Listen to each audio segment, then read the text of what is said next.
order online this year. So you just go to the league website, and then you go to storefront, and you'll be able to see all the bulb choices and order.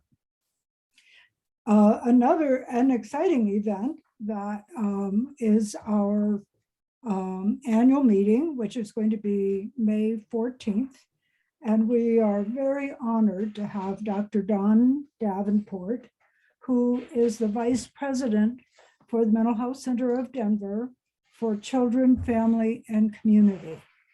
And she's going to kind of brief us and bring us up to date on what services Mental Health Center has been providing. And then, as you probably are aware, both the US federal government and the president have announced more funding for mental health services, and the Colorado legislature has also budgeted many more dollars for mental health services. So we've asked Dr. Davenport to share with us what her priorities will be for children and families. And then on May 24th, we will have our legislative update with Andrea Wilkins, the Colorado League lobbyist. And that will be at 5:30 p.m. The annual meeting is at 9. It says 9:30, but I think it's at 9, Andrea. So we'll confirm that, but please do plan to attend. The League's position on public safety. We have right here the position on behavioral health and the importance of offering re-entry planning and follow-up for people released from behavioral health hospitalization and the criminal justice system. But the League also has a judicial justice position, which we have been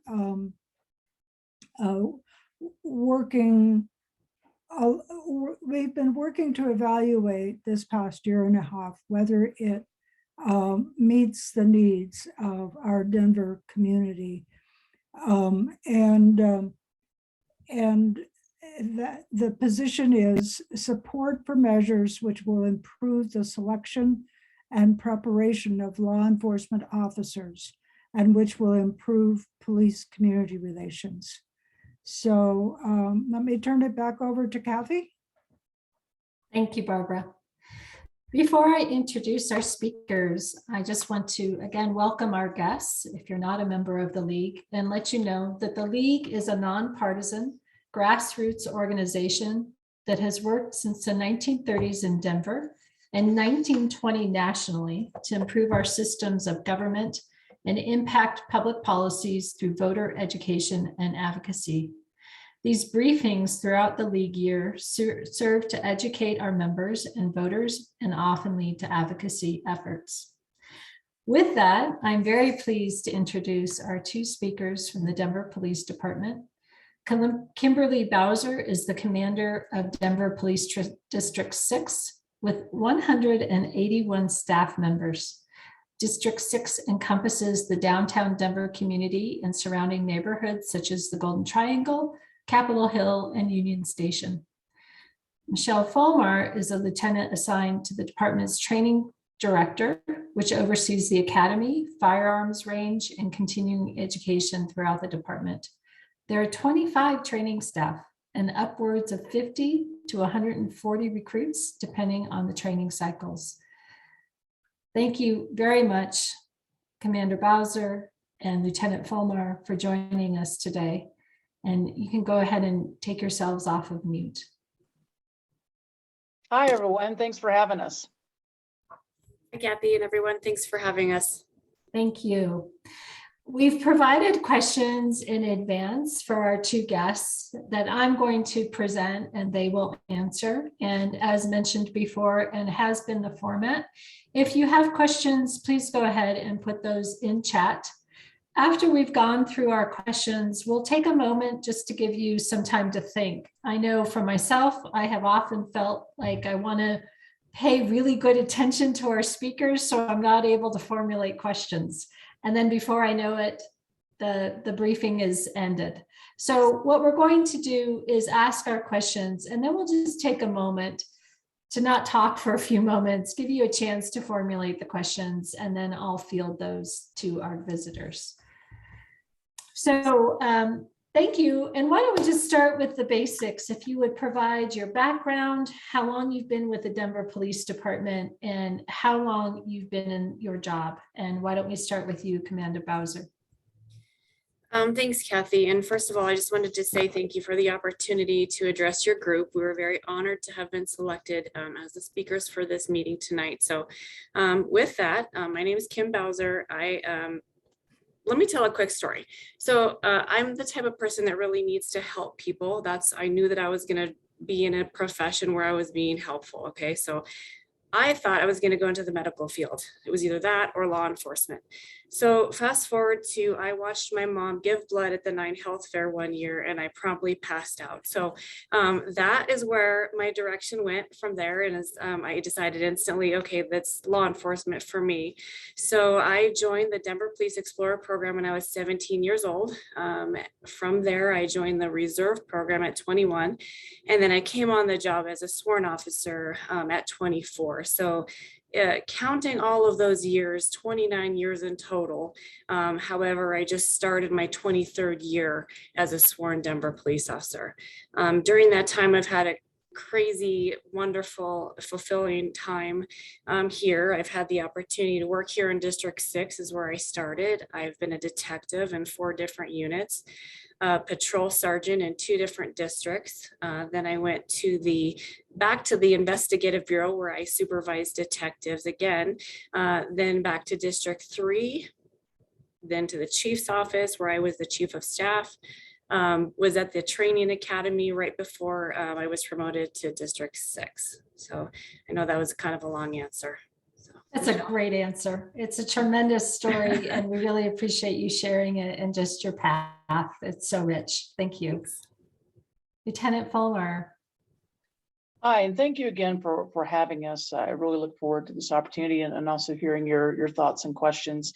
And to kind of mirror Commander Bowser, Kim, as I call her, and I've been very fortunate to actually follow her through different assignments, and she always leaves it very nice and very organized for me to take over. So it's been great. I actually started out in the medical field. I was a paramedic, and mostly so because it's my first job in college. I couldn't get hired as a wait staff, so I was like, well, I guess I can go work on the ambulance, in which I did. And then that brought me into law enforcement. I grew up more on the in Tennessee and down in the South, made it to San Antonio, and decided, it was a great city, but it was too hot and I missed mountains. And so Denver became home for me in the mid 90s. And I got into law enforcement. I was actually with another agency, but always wanted to be on the Denver Police Department. And so I lateraled over back in 2008. So I have, we're not going to count my paramedic years because then you'll do the math and know how old I am. But I've been in law enforcement for 22 years, and I've had just a tremendous experience. In my former department, I was the first motorcycle female officer there. I was the first female sergeant at that department. I came to Denver. I've been in training a lot. I've been in the academy. My first tour as a technician, and then I was a firearms instructor, and I was actually the first female fire instructor for the Denver Police Department. I've worked in major crimes, domestic violence unit, bias motivated crimes, oversaw that, crisis negotiator, promoted, went back to District 3. That's where I got to follow Kim and reap the benefits of her organizational skills. And then I was in internal affairs. And then from there, I again got to follow Kim and come back to the police academy where, again, she left me a great starting place. And And then that's where I am now. So I'm so happy to be back in training and to be able to work not only with the recruits coming on, but also with our sworn personnel on the other side of the department. That's tremendous. Again, another rich career. And we love hearing of first woman in whatever that role is and being the trailblazer. So thank you both for your dedication to your careers and to serving the community. When you think about the main points of the job description and the scope of your responsibilities, would you just cover what you think are the highlights and the priorities and really what that means so we understand what your job looks like? And I'm going to start with Lieutenant Folmar on this one, and then we'll go to Commander Bowser. And I can give a shortened version and certainly expand as needed. I want to be respectful of time. Actually, when I went to the academy, my 3 priorities are grace, grit, and go. So I say that with grace, meaning that we are patient, we are empathetic with ourselves, with the community, that we really embody those principles, guiding principles of our police department, that integrity, courage, and service. For the grit, meaning that we're going to have to face challenges, we're going to have to dig deep in ourselves and look for those opportunities for growth and to meet those challenges with that grace. And then go, there is a sense of urgency. Certainly minutes can seem like hours or days to victims. So we need to make sure that we are prepared and ready to go out and serve our community. And, as Kim was saying, we want to be helpful. We want to get people to the help that they need and also help the community problem solve themselves and also be good referral agents to a lot of our other community partners. So that's kind of what I see as some of the foundational expectations that I have from the academy and recruit side, which oversees the new recruits, the Firearms Academy, and also for that continuing education that we have through our department. Terrific. Commander Bowser? So I have been in this role for just over a month, about 5 to 6 weeks. And so I'm still learning my role and my duties and my position, but basically Denver Police is divided up into 6 geographical areas, which we call police districts. I oversee Police District 6, which it encompasses Capitol Hill, Union Station, small part of 5 Points, the Golden Triangle. I might be missing some. Anyway, I oversee all of the patrol functions, all of the investigative work that's done by our District 6 detectives, mainly property crimes, assaults. We don't do things like investigate sex crimes, business robberies, things like that. That's all downtown major crimes. So I oversee the 181 staff members here, dealing with community issues, crime issues, of course, and employee issues as they come up, and hopefully they don't much. So that's what I've done so far since I've been here. Yeah, that's a big job. It's definitely a big job. And what do you like? I mean, obviously you've made this is your life career. What do you like about being a police officer? I need to feel needed. I like to help people. I like to solve problems. I like to help people solve problems. I really love the diversity of opportunity here, specifically in the Denver Police Department. So I always say, if you don't like the task that you're doing right now, there are so many other opportunities within the department. If you don't like answering the calls for service, maybe you want to go to a different unit. Maybe you want to promote to detective or make a sergeant, or there's just so much opportunity here in Denver that you may not see with a smaller agency. I mean, I could go on and on about what I like about the job, but I'll be respectful of time and let Michelle answer. That sounds great. Thank you. Can I just say ditto? That was a fantastic answer. Yeah, to add on, certainly to come from another agency, Denver is where I'm very proud to be a Denver police officer. You have the training, you have the backing, you have the innovation. We are leaders, not only in the state, but certainly regionally and nationally. We have nationally recognized programs here. I enjoy, Sir Robert Peel is considered the grandfather of policing. And one of his principles says, the police are the people and the people are the police. And I really feel that and believe that here. And that's one of the things I really enjoy, that I get to be both. So. Yeah, thank you. Thank you for that.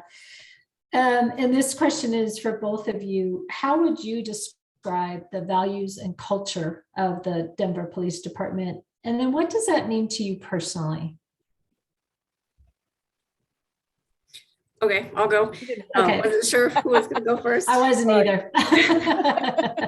So I think Michelle kind of indicated this in her last answer, but the mission and vision of the department really is our driving force, right? And what I personally really like, and what speaks to me about our mission and our vision in particular, is that there's duplicate language, right? So the mission and vision have the same language at the beginning, which says, in partnership with the community. I keep saying I like to help people, I like to work together, I like to problem solve. And I think that what sometimes officers don't realize, as well as maybe the community doesn't realize, is that we have a shared and common goal. That common goal being, everyone's safety and success, right? So we have that common and shared goal. And I feel like that mission and vision has that statement right in there, in partnership with the community. So that's my answer. Yeah, that's great. Thank you. Lieutenant Folmar. Well, I'm going to bring out a little bit of the teacher inside me. You probably can't see it too much, but I can always send this to you. So in our academy, every day the recruits line up, and anybody that comes through our academy, on that big wall is the police badge, our police badge.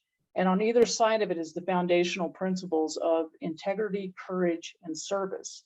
And our police badge, I don't know if you knew this, kind of hard to see, but in the middle is a seal of the city. And so it's a reminder that that's who we serve every single day. Serve and protect is our city and the people in it.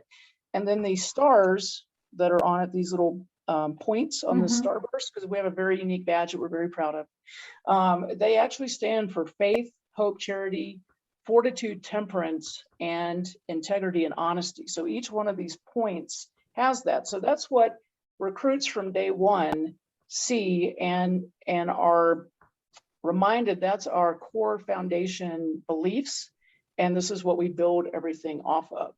So that's to bring in a little bit of that is the core foundations of how the department is set and how we start off from day one of you being a Denver police officer. I did not know that. That's great to hear. Tremendous. All right, these questions are going to be focused for Commander Bowser, and then we'll have a set of questions for Lieutenant Folmar. So we know you're new to your role, Commander Bowser. What do you see as your priorities, and how are you supported so that you can be successful in your job? Thanks, Kathy. That's a really great question. As you said, and as I've said, I'm very new to this job. So right now, my top priority is listening and learning, meeting members of the community, meeting my stakeholders that I'm going to be working with, listening to the concerns of my officers, as well as the ideas and suggestions of my command staff. I feel like I have a really great support system here at District 6. I was fortunate to be able to keep all 4 of my lieutenants that have been here a while, that they're working hard to get me up to speed and knowing all of the things that I need to know. I've also been fortunate to follow now Chief Sanchez, who was the former commander of District 6, because he did an incredible job at establishing relationships within this District 6 community. And not only that, he continues to maintain those relationships and keeps checking up on me frequently, which I so appreciate. He's always available if I have questions or need help or guidance on something. So I feel like I'm on the right track. I feel like I have a plan moving forward, and I've been executing that plan. So so that's it. Great. And what do you, so far, and again, knowing it hasn't been too long, but what has come to you as the biggest challenges on the job? In one sentence, which I'll expand upon, I don't know what I don't know just yet. Unfortunately, I wish I could give a bigger and better answer, but I have been in patrol for little chunks of my career, but currently it's been some time. So the last time I was in patrol is the end of 2018 or beginning of 2019. So it's been a few minutes since I've been here. So not only learning my new role as the commander, but refreshing my memory and refreshing my knowledge of the patrol functions and some of the things that have changed since I last worked here in District 6 as well. And so currently that's my biggest challenge. I know that that's going to change as, the summer comes and the weather heats up and, the crime changes and moves and increases or decreases. So I know those, the challenges are definitely going to change. But for right at this present moment, it's trying to get up to speed. Sure. Yeah, completely understandable. What is your role in implementing Mayor Hancock's 2022 Safety Action Plan? Sure, that's a really great question, and I did take some notes, so bear with me. I might be Sure. looking down at my notes a little bit. So DPD is continuing to focus on crime prevention and addressing crime in the identified hotspots.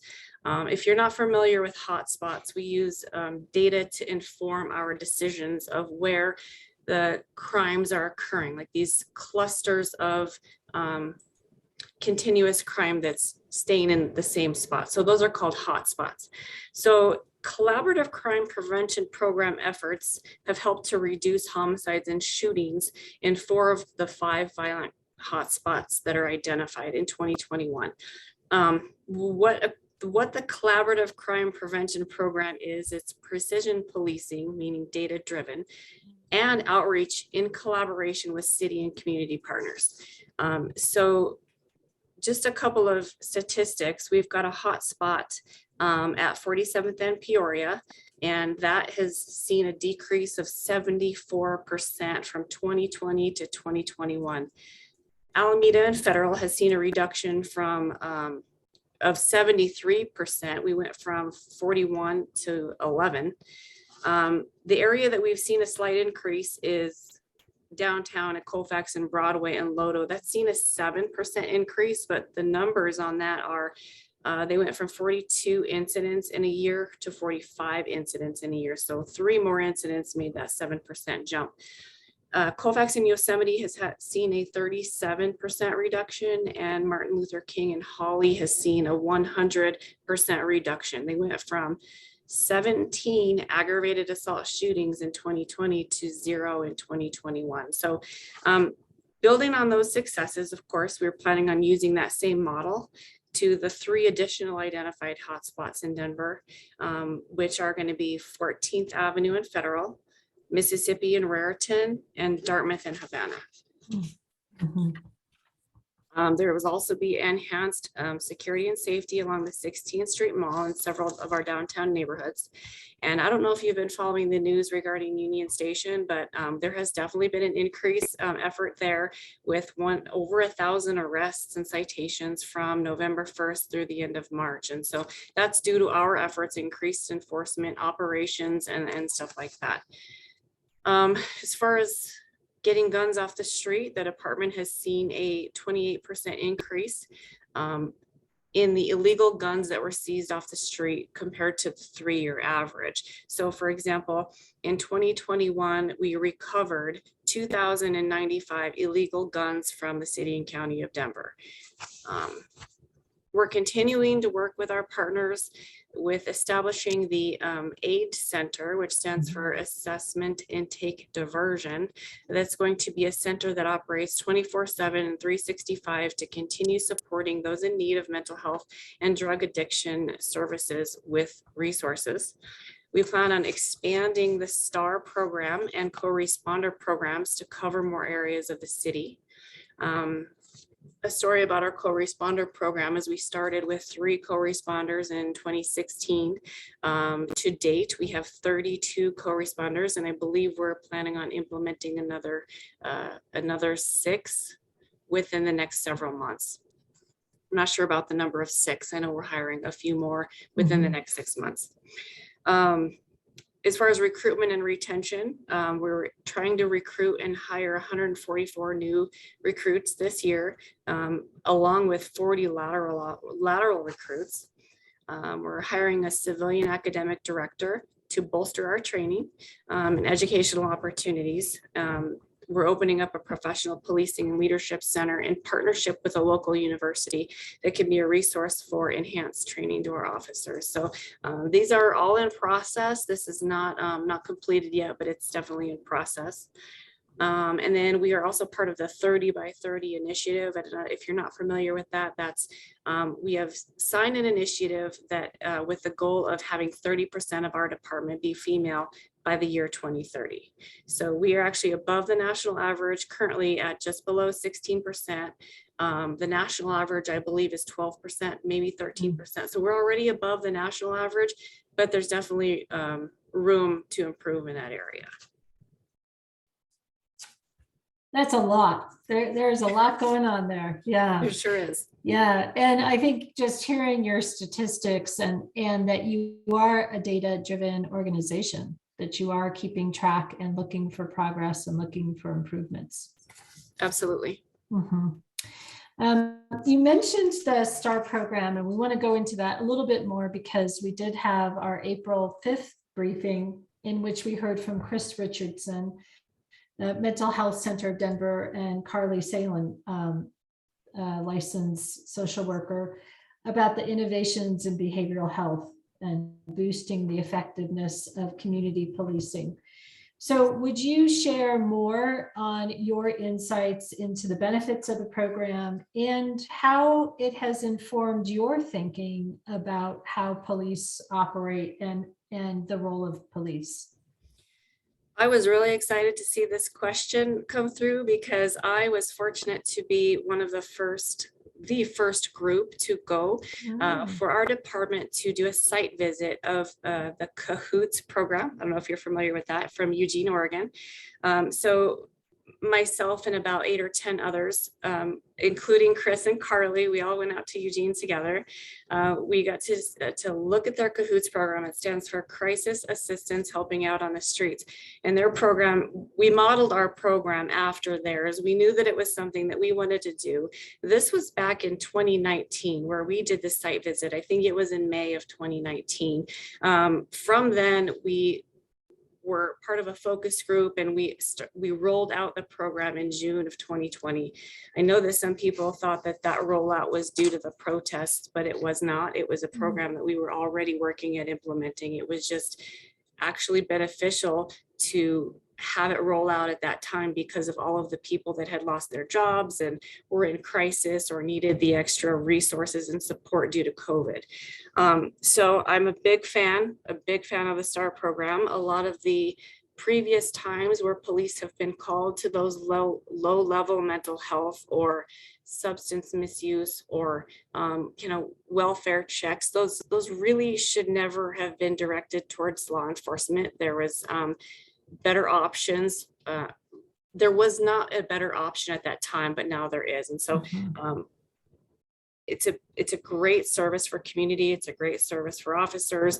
They can really take their time and give the person what it is they exactly need. Where sometimes an officer is looking at the calls for service queue and there's 10 calls holding and they're on this call how can we help this person? But it's, maybe the officers don't know all of the resources to be able to help somebody. And that's where the STAR program is exactly perfect. Sometimes all somebody needs is a bottle of water and a pair of socks, and so we're very fortunate to have the STAR program here in Denver. And like I said, it's expanding. We started out with one van in a very small area with 2 people working the van, a clinician, and Carly was one of the 2. And so we're just really proud of how it's grown. And I think it's been a good thing. There's not been any arrests that have resulted from any calls for service from STAR. So yeah, the officers can then focus on self-initiated things and handling those high priority calls for service. So it sounds like you feel like then the police can focus on what's within their wheelhouse to be able to handle, and Absolutely. then having the support. Yeah. Great. Definitely. Yeah. And we, although we do have crisis intervention training, we are trained on, recognizing some of those things. People from the STAR van and other mental health providers and clinicians, they are the experts in those fields, and they're really better equipped sometimes to handle those calls, especially when there's no violence involved, no threat of violence, no indication of weapons and things like that. They are amazing. Mhm. Terrific. That's terrific to hear that partnership. And I didn't realize you were part of the original team. So that's great to hear as well. I'm going to let you rest for a moment and have some questions then for Lieutenant Folmar. And with you, again, knowing you're new to your role, what do you see as the priorities and how are you supported so that you can be successful in your job? Sure. I touched on that grace, grit, and go for the priorities kind of overall and how I communicate with the recruits, and also what we're looking for to expand into the CEP program, the continued education program. And if I can share a quick story, I think that encompasses really what I'm trying to get officers that are recruits and soon hopefully to be sworn officers and sworn officers to remember is years, and I hate to say, but years ago, when I was a recruit, a baby officer, I had an officer, Doug Byrne, that, taught me how to put on my stuff and made sure all my things were on. And as I was clearing training, he asked me what kind of officer did I want to be. And I was like, I don't know, maybe, maybe a SWAT officer or a canine or detective. There's so many cool things. I don't know. And I really respected him. And I asked him, I said, well, what kind of officer do you want to be? And he thought about it for a minute. And he said, I want to be the officer that want to show up to my house or my friends or loved one's house. And I really took that with me. And again, I can't say enough about him. He was an amazing person and an amazing officer. Unfortunately, he was killed in the line of duty. He had lateral to Aurora. So I tell that story to a lot of people, and certainly to the recruits, and try to remind officers that I've had to supervise that were maybe struggling with or needed a reminder of why we do this job. And like Kim said, to help people. And so I think my role in that is to, as we have the new people on board, the new generations on board, is to have that in their mind. You can have all the schooling, you can have all the knowledge, you can have all the skills, but are you the person you'd want to show up to your house or your loved one's house? And after you've been here a minute, and maybe you're tired and you're frustrated and you're just having a challenging time, are you still that person? And then we need to maybe have that hard ask and conversation with ourselves. So in the overall, that's the whole point of why we do all the things that we do, and the techniques and the tactics. And I think, I can't say enough about my team. I have an outstanding team. Sergeant Virginia Quinones, our staff, our technicians. I got to follow Kim's footsteps. And I too have Chief Aaron Sanchez as my boss now as well. And he has been incredible to work for. He has also that heart of training and getting information, not just to our recruits, but also to our entire department, and making sure that we have what we need so we can get that pushed out and be adaptable, especially since, I don't know, we had these kind of crazy 2 years of COVID and here we are, virtual meetings. So and being able to really take that technology forward, just a tremendous support and also energy. He has a lot of energy. So we appreciate that. That's great. That's great. When we first came together as a group, the 4 of us at the time, one of our first questions was looking at the training. It was really a focus for us to understand what are the skills, knowledge, and abilities that police officers are expected to have. Because when we think about it, we actually, as citizens, don't know what the training is and don't know what the expectations are. So would you go a little bit into that as to what the training consists of? We talked about the fortitude, the hope, the temperance, our foundation of integrity, courage, and service. But, what does that mean? What does that person look like that would show up to your house, that you actually want to show up in your time of crisis, or, your time of needing some assistance? And I think it comes down to, we talk about integrity and what does that mean for character. We need good character, and need to have people who have a heart of service, that want to be a lifelong learner, that are curious, that can come back from challenge and continue to do better. We also really focus on, you'll hear us say a lot, EI, or emotional intelligence. And it's not just the buzzword. We actually have practical applications about that. We start out our recruits, we do a profile on them. We have the books for them. There's tests involved, and we measure that. And that is something that if they are starting to struggle, that we have our learning objectives that we can put them on plans.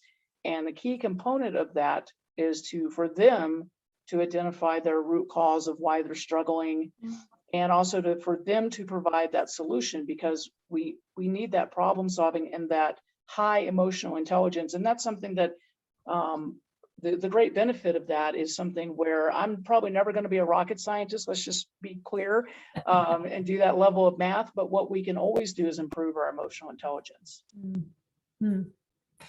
So some of the technical skills, when we look on the website, we see federal, state, and municipal law, search and seizure, arrest control, firearms, physical fitness, emergency driving, report writing, patrol tactics, and community interaction, which I'm interested to hear a little bit more. But is there anything missing in terms of kind of the hard skills, or, those, I guess, just those kinds of skills, anything else that they're getting in their training?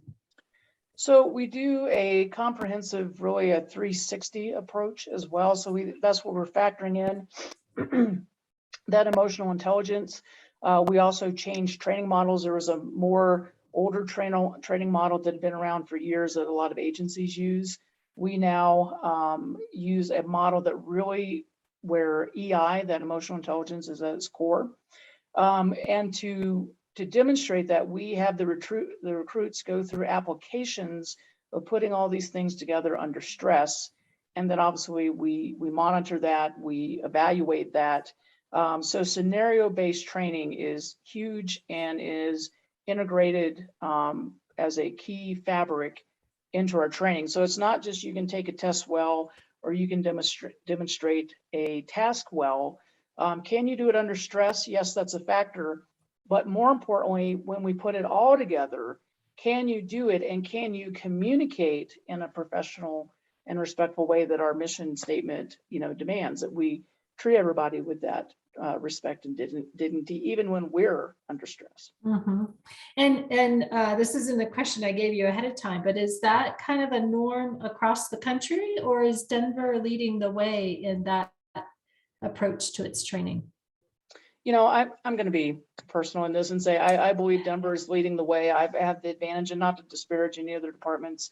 I can just say from our training models, from the way that we integrate the emotional intelligence, the way that we partner with Starband, the way that we were, and Kim, you may know this too, that one of the, if you want to correct me, I know if we weren't the first, we were one of the first with that cahoots even back, and I want to say 2015 or I believe 16, that we had co-responders, so mental health clinicians from MHCD Mental Health Centers of Denver, riding in the cars with us. And now Kim actually oversaw the expansion of that program, outreach caseworkers, which are the social workers that actually kind of bridge into that and then into the Starband. Mm-hmm. So, and we have things, I mean, I can kind of go on. We have, the Women's Collective, which is an internal for sworn and professional staff, non-sworn staff, that focuses on that. I'm part of the Community Corrections Board as we talk about services for people transitioning back into community. We have, we're liaisons for the LGBTQ plus commission. So all those things are also brought into the academy so that people with different shared and lived experiences get to have interaction with the diverse community that we serve. So yes, I think we're the best. That's great. It does sound really, truly like Denver is leading in a lot of areas in terms of modern policing. When you are looking at these and coming at some of these ideas, how many of them are coming from outside resources, and maybe not even within police, but other industries? How are you informed of best practices? How has that process come about? And I think just if we talk analytics, we have, we're very proud of our data analytic unit. So they're constantly mining that data that Kim was kind of speaking to. And then we also are involved with a lot of different professional organizations, PERF, which you may have heard of, and that's a national advisory for policing, the International Chiefs of Police. So we get a lot from, like, say, internal partners that are law enforcement specific, but we also have all these partnerships like with MHCD, with STAR, with paramedics, with our community partners, churches, community groups.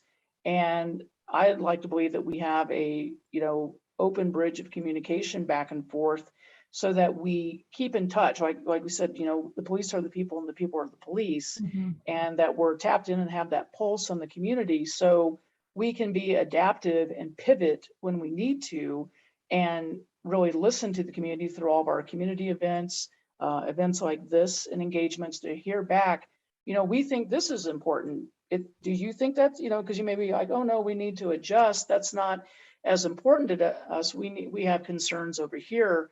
And I think that's one of the reasons why we've been able to adapt so quickly to STAR van and clinicians and outreach caseworkers, because we're listening.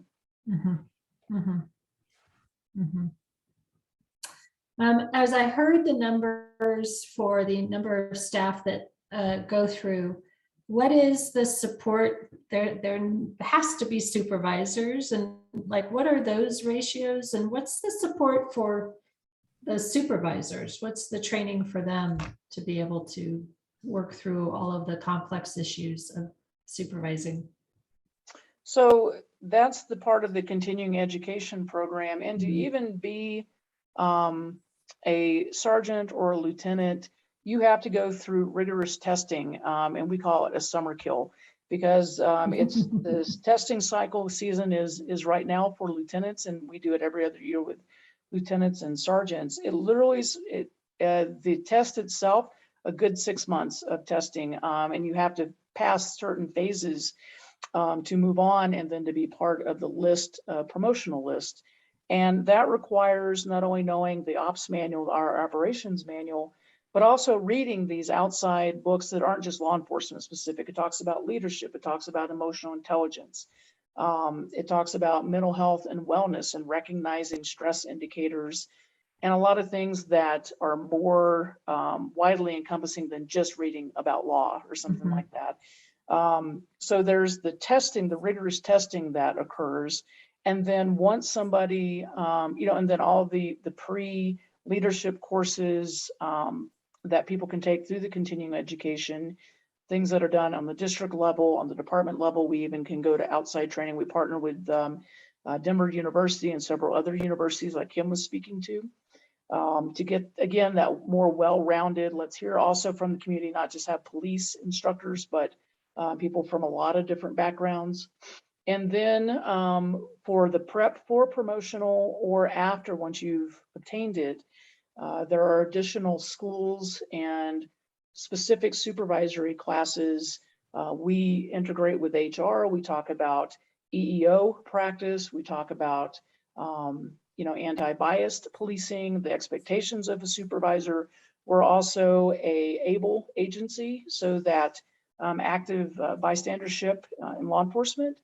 And we have gotten through, I believe, almost everybody in the department, even with COVID challenges. So great shout out to our team that we have doing that, and are now starting the beginning of the refreshers. We're also integrating ICAT, which is integrating communications assessment and tactics, where we really bridge in and build in customizable scenarios and things that deal with de-escalation, where also then we bridge in, this is how we transition over to maybe our clinicians or our STAR or all these other programs that we can kind of do those warm handoffs into. So there's several entities with that outside of the strict policy procedure, the mayoral executive directive orders for each supervisor that we're required to be to not only know but to practice. Lots of input there, lots of different sources, and yeah, lots of best practices sounds like coming in. This question came to us because we realized people seem to have an understanding of police based on two things. One is they've had real interaction with the police themselves, either maybe as a victim or a perpetrator, or TV. And that television gives us idea of, and movies give us this idea of what it means to be a police officer that may or may not be realistic. But I'm certain, or our thought was that it does inform people coming in as to what it means versus the reality of what you're describing. And so could you talk to, does that resonate? Do you find people come in with one idea of what it means and then they realize, oh, there's so many other layers to this, and how do you deal with that?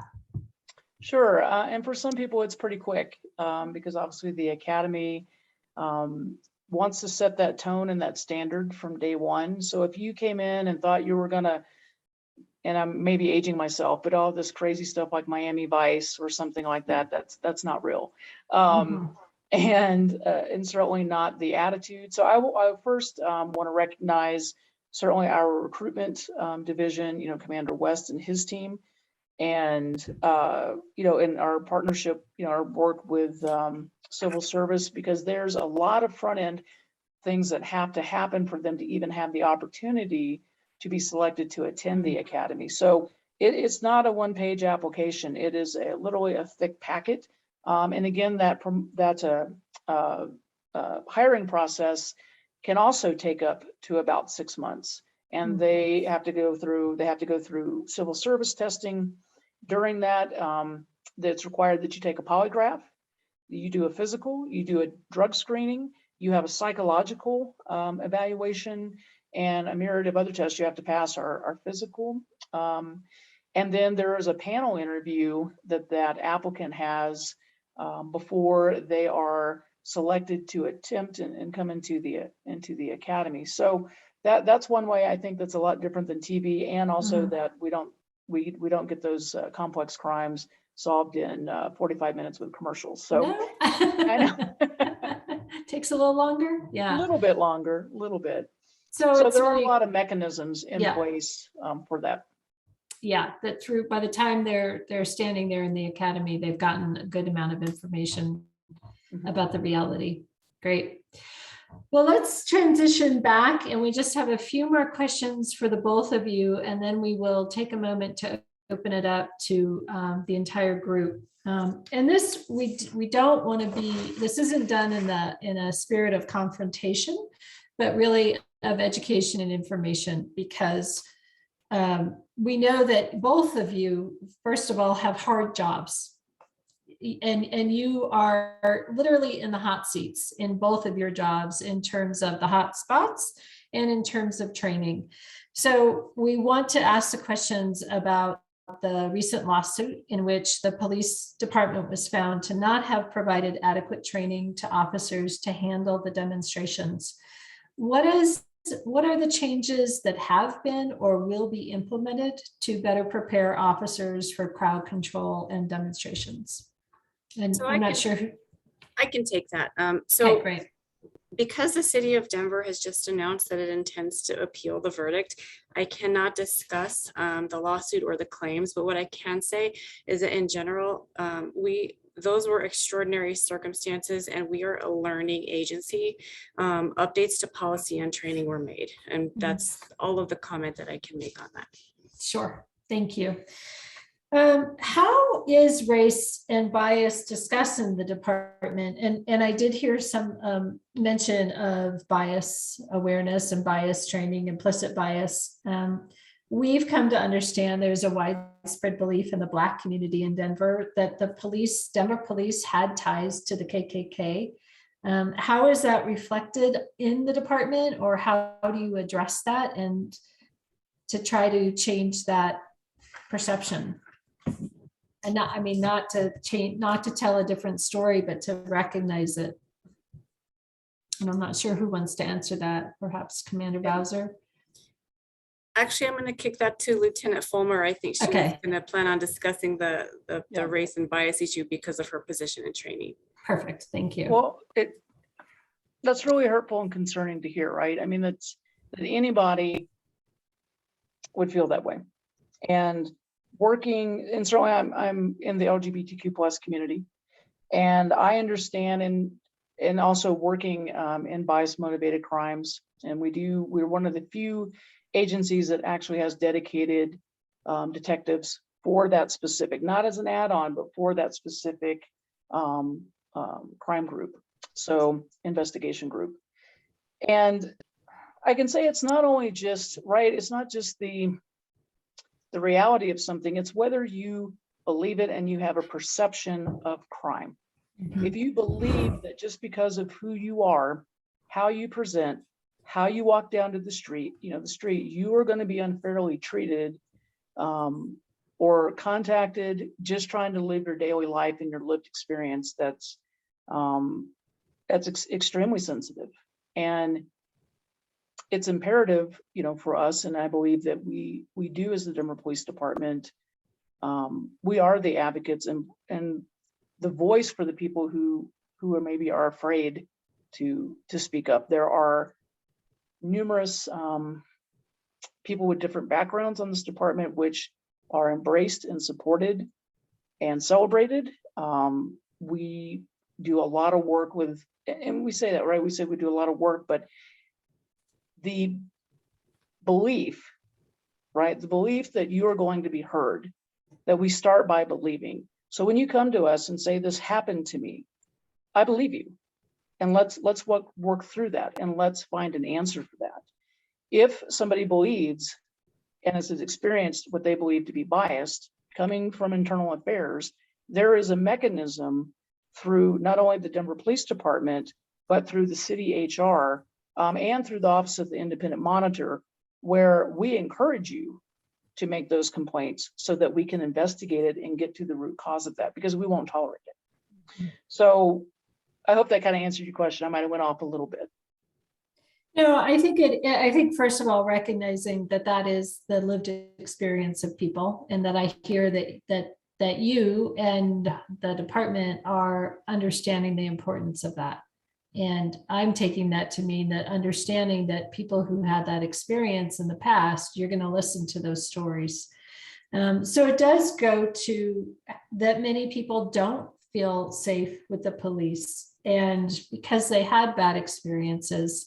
So what are you doing to specifically improve the relationship between the people who say the police aren't there for me? And you gave kind of a high level answer, but kind of taking it down to what does that actually mean? How do you have those conversations? And either I can jump in or Kim. We can both answer. I'll take the first Yeah. part, and then if you want to step in. If I didn't say it before, the police and community are better together. We can't be good without each other. We need each other for the common goal of safety, right? So what that means is that it's about consistency, meeting people where they are, and treating people with dignity and respect. Lieutenant Folmar and I are here today. This is an example of us trying to engage with your community. We want to go to those community groups. I had a basketball event today that I had officers at. Every other Thursday, there's coffee with the cops. We want to go to your events, not from an enforcement perspective, but from a human perspective, right? We're people, we're moms, we're sisters, we're family, we have hobbies, things like that. So we want to integrate with the community. We want the community to trust us. And in order to do that, I think they need to see us as humans, not just this uniform that we wear. Mm-hmm. Mm-hmm. What do you want the league to know about the police department and public safety? I think from my perspective that we're open and that we're you, right? I don't wear this 24/7. Sometimes I feel like I do, but I don't. And that where we can come to that commonality, like Kim was saying, you get those personal relationships. So maybe you didn't have a good experience with a police officer, but you can have a good experience with me. I'm gonna do my best to build that rapport, to build that relationship, so that maybe you don't trust everybody, but maybe I could be that person. And so that goes back to my point of, are we being the person that we'd want to show up to our house, that we would talk to, that I would feel comfortable with? And that's a self-check for me, even if I'm not having the greatest day, to remember I'm representing the police department. And that's that instilling that ground level every day with the recruits. You represent every single one of us. So you kind of lose that ability to have a bad day. And we do have resources for you if you do, but not in those moments when we're having that service to the community. Because if you know Michelle, right, I'm not Lieutenant Folmar. If you know Michelle, you can call Michelle and we can talk about some things. And I can explain maybe why some things happened or didn't happen. And if I can't solve it, I think being that good referral agent, I can still get you to the Rosandum Center, right? And that's that DV, the domestic violence support. It's free and confidential, and you don't have to be part of a police system or a case to have it, or to Chris Richardson and his team. So we can at least do that. Great. And Commander Bowser, did you want to answer that for yourself of what you want the League of Women Voters of Denver to know? Really just to piggyback on my last answer is that we're people. We're, like I said, I have 2 teenagers, so please pray for me. No, we're just people. I mean, we're just people like everyone else. We have feelings. We have goals, desires. We want to work with people. So I think if we can humanize each other, that's the first step to, those good community relations that we're looking for. Yeah, great. And what are your recommendations for the people here and just for individual citizens in general in advocating for public safety reform or measures or finance? What are your thoughts? Sure. So the first thing that I would recommend is really take a look at our policies and procedures. Those are all available online at the denvergov.org/police website. Our full operations manual is there. So take a look and see what you'd like to focus on reforming. Education, I think, should take place first before moving on to the reform step. A year or so ago, there was that community group that came up with those 150 recommendations for the Denver Police Department. And I'm proud to say that prior to those recommendations, we were already doing a majority of those things. Okay, so I think people don't really realize how progressive an agency we are. But definitely, like I said before, we're a learning agency. We want to always improve. We want to do better. We want to get those best practices implemented in our agency. So really take a look at the policies and procedures and see where are we falling short somewhere. Could we add something? Do we need to add more oversight here or something else there? So that's all available for free on our website. Okay, great. Anything to add to that, Lieutenant Folmar? Just to mirror that if we don't know, we're not able to have that discussion or fix it or modify it or adapt. So that communication, and I just want to again thank you for opening up this forum and this opportunity to have those discussions, because you definitely have both of our contact information, and this isn't like a one and done. I'm certainly open anytime for questions, or if you would like to have a tour, we can arrange certain things in that regard too. So we hope that it's a long-term relationship.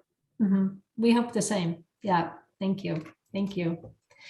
Well, why don't we thank you so much for coming with these answers, and we're going to take a moment just to give people time to collect your thoughts and put your questions in chat. I see that there are some questions already. And then once we hear from that, we'll give you some more questions. I'll just take a moment.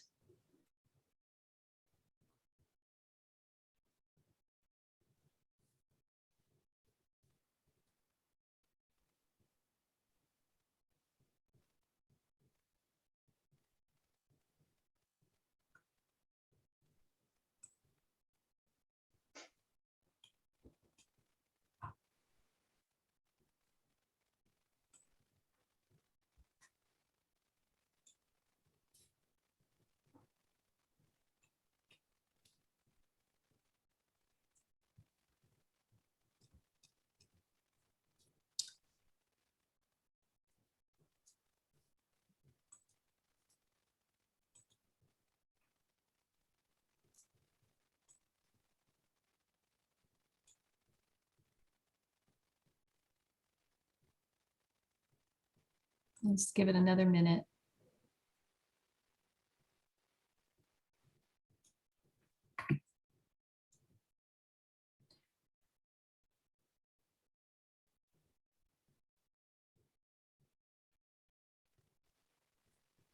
So this first question, I think, hearing you speak and recognizing you as individuals and people, how do you personally deal with negative attitudes toward the police? And we heard a little bit about that, of your personal philosophies, but what has been your way of being able to cope with that pressure and being able to respond?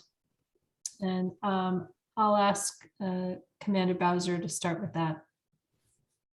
Sure. So I just keep reminding myself that it's not personal. So it's not, they're mad at me, Kim. They're upset with the things that law enforcement has done or footage that has been seen. It's not me personally. It's the fact that I wear this uniform. If they knew me, Kim, I don't think that they would have a negative attitude towards me. It's simply the profession. So I frequently remind myself of that. And I can say that those attitudes are hurtful because I feel like I've always conducted myself personally in a way that's been respectful to the community and to my officers. And so it does hurt my feelings because I don't feel like I've contributed to those negative attitudes. But again, it isn't personal, and I just keep reminding myself of that. Mm-hmm. Mm-hmm. Lieutenant Folmar, how about you? You know, one of the things that I actually sometimes take it as a compliment, and then that opens up a form of engagement is, you know, sometimes off duty, I look different, or I may be riding a motorcycle or doing some Halloween project out in my front yard, or who knows what. And for people to, maybe I just meet in the coffee shop and we're just chatting about things. And then they find out what I do and they're like, well, you don't look like a police officer, or maybe you don't talk like a police officer. And so I'm like, well, tell me more about that. What does that mean? And I think back to your question, some of those stereotypes have been perpetrated by TV. Mm-hmm. And they have this certain persona all the time, or rigidness, or that we're not approachable. And so I do enjoy those moments when I get to share that. And again, that opens up another form of communication. And then we get to, sometimes because we've had that rapport, then I get to ask them, well, tell me about your experiences. Why? I mean, nobody likes a speeding ticket, myself included, or a parking ticket. But then it has really opened up a lot of engagement. So I also hope to encourage officers, and I know it can be scary and like Kim said, very hurtful, to continue to, even when you're off duty, you know, share and have a conversation over coffee about it. Mm-hmm. To echo what Michelle said, that she just reminded me, I do the exact same thing. So I never let people in on what I do for a living until I know them. And so, like, for example, the classes that I take at the gym, right? The group classes, I have fun. I get to know people. And eventually over time, maybe that question comes up. Well, what do you do? And then I say, I'm a police officer. And they're like, oh, it's always shock. It's always surprise, because it's that perception, right, Michelle? Like, people like, well, you don't look like a police officer. You don't act like a police officer. You don't talk like one. So I think that actually does go a long way to changing the perception, like little by little, individually. Another thing is the fact that a smile goes a long way, right? So like, I used to work off duty at the Whole Foods or at a different job, but like smiling and saying hi to people seems to be something unexpected from a police officer. I'm not sure why, but that I have tried to do that as well, because that, I think, goes a really long way. Sorry to hijack that question. No, that was an awesome answer. And I think I asked people back, well, maybe a police officer looks like you.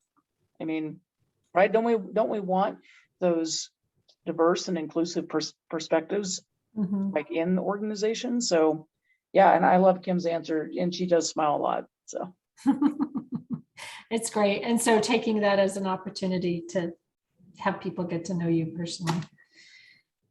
Could you say more about cultural and racial sensitivity training? How is the culture inside the organization structured to achieve racial and cultural respect? And I'll give that to you, Lieutenant Folmar. Well, from day one at the academy. And in fact, actually, it's more than day one, right? It's in the recruitment, it's in the civil service, it's in the background checks. We actually, to help also people be successful and to learn more, to prepare for that first day, we are sending out our handbooks that have our mission statement, our value statement. I talked about the points on the badge and integrity and honesty. We send all that out to set that clear message. And then day one and from day, whatever 30, 35 years or whatever somebody gets to do is kind of that broad answer. And then the more specific is we have, anti-bias training. We have a bias motivated investigative unit. It's very deeply woven into our fabric. We have the women's collective. We, are members and certainly supporters of the LGBTQ plus community, which spans like literally the rainbow. And so it's a pretty common training point. We had back to basics a couple of years ago. The entire department went through where we actually went out into underserved communities and crisis centers and had our officers, and they were in plain clothes. So we want to have that shared perspective. And I mean, they knew they were officers coming, but to have that more equal level playing field to share somebody's else, perspective and to really see what it is like to be in their shoes. So it's really a ongoing everyday thing. Mm-hmm. Mm-hmm. Has there been difficulty, as we hear everywhere, there's difficulty hiring people? Has it been difficult to get the number of recruits you need? And with this new influx of people that you're looking to hire, has that been challenging in the job market or the labor market? You can jump in too, because you were there right before and experiencing the same challenges. Yes, and I think it's for a myriad of reasons, not just the anti-police sentiment, but I think it's also people are recalibrating their work-life balance. There's been job changes. There's been people literally moved. And certainly there has also been the fear and worry of COVID, and we've been in it the entire time. Even before, some of the unrest, we were in COVID and we showed up to work every single day. First responders never fluctuated. So, we're the ones who, it's a 24/7 job. And so I know people are, had some fear about that just from that side of it coming in. And then, just adapting to society and how we are recruiting people in and testing and being mindful, and our psychological services vetting people that we are getting the right people. Mm-hmm, mm-hmm. One of these questions is, you two are certainly inspiring, and we're proud that DPD is a leader in more caring policing, but it can't be perfect. There are obviously problems in policing around the country, and how do you respond to that? And I guess I'm going to take it a little bit further of how are you influencing that? I think that participating in things like this to kind of bridge the gap between what people have seen or experienced and what can be possible, right? So certainly our profession is not perfect. I don't think there really is a profession that's perfect. I think that bridging the gap can go a long way to respond to those types of questions, right? Let's have that conversation, as Michelle mentioned earlier. Let's talk about it. What does that look like? Tell me about your experience. Maybe it's the issue of they had a contact with the police and they didn't understand why, or they didn't understand the result. And so sometimes, even though maybe Michelle or I weren't present, sometimes we can kind of explain, well, this is why they did that thing, and this is why they did that thing. Sometimes what it really takes for people to understand a little bit better is for us to take that extra couple of minutes and really explain what we're doing, why we're doing it, and the consequences of this versus that and kind of thing. So I think that if we can take that extra time, I think that would go a long way. Anything you want to add to that, Lieutenant Folmar?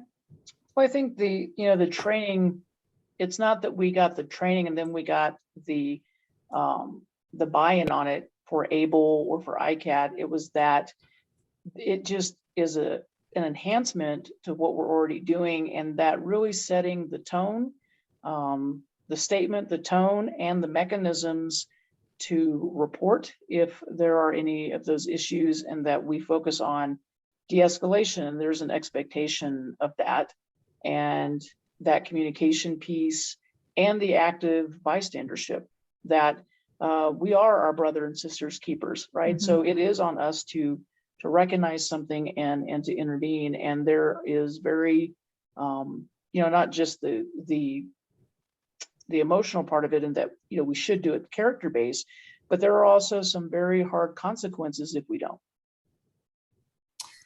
So I think there's consequences, certainly being held accountable. One of the things I question is, can you help assure us that a tragic incident like what happened with George Floyd couldn't happen in Denver? And I don't know that you can give us an absolute assurance, but what steps are in place that would prevent that kind of tragedy? Commander Bowser? Okay, I wasn't sure if Michelle wanted to take that, but no, Yeah. I can add in too. I'll start and then I'll kick it to you, Michelle. So as she just mentioned, we have the active bystandership for law enforcement, which we are considered an ABLE agency because it's been implemented to the T as the requirement. However, prior to that, there's always been policy within Denver that we are to step in if we witness inappropriate behavior among officers. What is awesome about the ABLE training is it tells us how to do that now, right? So let's say I am completely out of line with an interaction with a citizen, and one of my subordinates is with me. Prior to the ABLE training, they may have felt very uncomfortable stepping in and saying, hey, I got this, boss, let me take over for you and stuff. But now we have those tools in our toolbox. We've got the education, we have the training, we know what to do. I know personally that if Chief Payson was escalating an incident and he was out of line, I could go and I could intervene on him.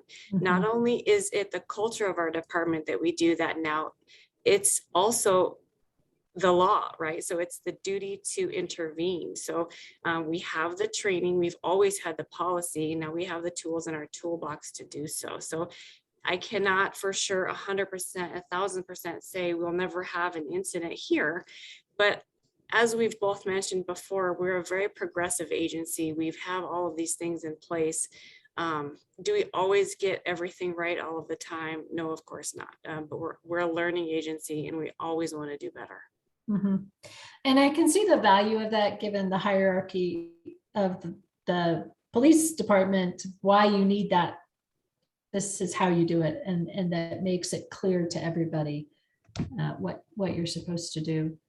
Did you have more to add to that, Lieutenant Folmar? I think it just speaks to and reinforces we set culture, right?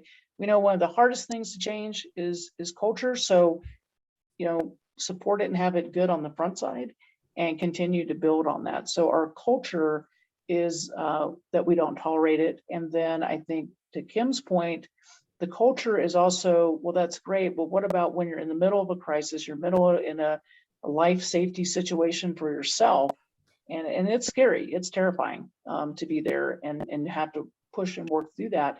So what do you do in those heightened escalated moments for everybody? And I think that is a wonderful tool. We have de-escalation, and then also I wanted to recognize the Denver Police Foundation, because the Academy has this amazing virtual experience where officers can be put into this environment, have a lot of things come at them, and then we can really evaluate, debrief, and train on their reactions. So we can recreate some of those simulations so that people already know and I'm going to date myself again, your brain doesn't know if it's real or if it's Memorex, and that's some people will get that joke, but your brain doesn't know the difference. So it simulates those stresses. So the first time you see it is not when it's real life and you are in a panic mode. That's what we want to decrease is panic. And the ABLE training, the virtual training, the ongoing debriefing training that our officers in real time are doing help support that. And just describing that's good for the officer and that's good for the citizen. So everybody benefits from having that kind of training. Yeah.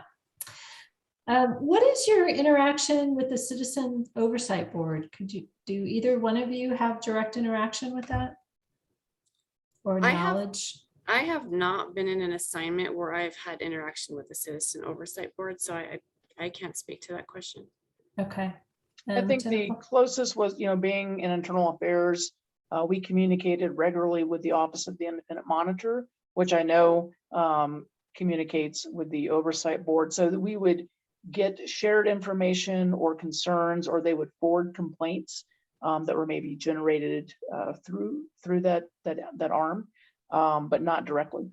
Okay. Could you speak to the Office of the Independent Monitor a little bit as to what your interaction has been?